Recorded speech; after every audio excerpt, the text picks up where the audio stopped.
السلام علیکم، میں حفصہ طیب بات کر رہی ہوں Wuhan university of science and technology سے. السلام علیکم، میرا نام حسن خان ہے from Wuhan university of technology سے. اس وقت میں مسئلہ جو زیر بحث لانا چاہ رہی ہوں، ہم لوگ اس وقت تمام student Wuhan university of science and technology سے ہیں. ہم اس وقت جو سب سے پہلے اپنا مسئلہ پیش کرنے جا رہے ہیں وہ ہے خوراکی کمی.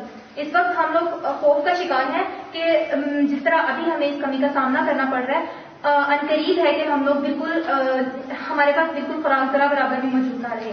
اور سیکنڈلی جو ہماری سب سے امپورٹنٹ بات ہے وہ یہ ہے کہ ہمیں ایک شہر کے اندر بند کر دیا گیا ہے، ہم آئسولیٹ ہو چکے ہیں. پتا کہ ووہان اس وقت پورے چائنا سے آئسولیٹ ہو چکا ہے. جس صوبے میں ہم رہتے ہیں ہوبئی، اس کے 13 سٹیز پورے چائنا سے آئسولیٹ ہو چکے ہیں. ان کا چائنا کے ساتھ کوئی رابطہ نہیں ہے. تو ہماری درخواست ہے، ان کا ہمارا سے ہم درخواست کرتے ہیں کہ برائے مہربانی انسانیت کی خاطر ہمارے لیے کچھ کریں. ہم برائے مہربانی ہمارے لیے کچھ کریں کہ ہم سب انسان ہیں. مسلمانی تو بہت دور کی بات ہے، انسانیت کی خاطر ہمارے لیے کچھ کریں. اور ہماری آپ سے کہ ہم آپ کی زندگی پر شکر گزار رہیں گے. فرینچ ایمبیسی یا امریکن ایمبیسی ان کے لیے مطلب کتنی ہیلپ کر رہی ہے ان کی کہ یہاں سے ووہان سے نکال رہے ہیں انہیں. ابھی سیم ہیلپ ہمیں بھی چاہیے کہ آپ لوگ ہمیں یہاں سے نکالیں. تو حکومت سے یہ درخواست ہے کہ ہمیں جلدی جلد یہاں ووہان سے ہم نکال دیں. برائے مہربانی یہاں سے نکالا جائے یا کوئی پلین ارینج کیا جائے جس کی وجہ سے ہم ادھر سے جا سکیں.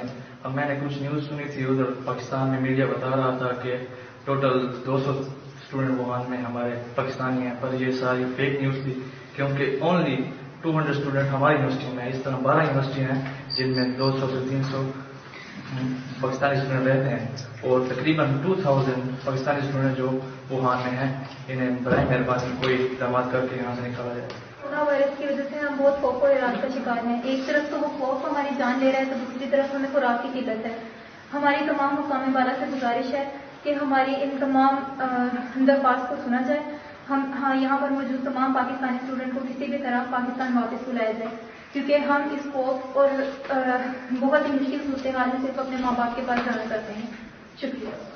پلیز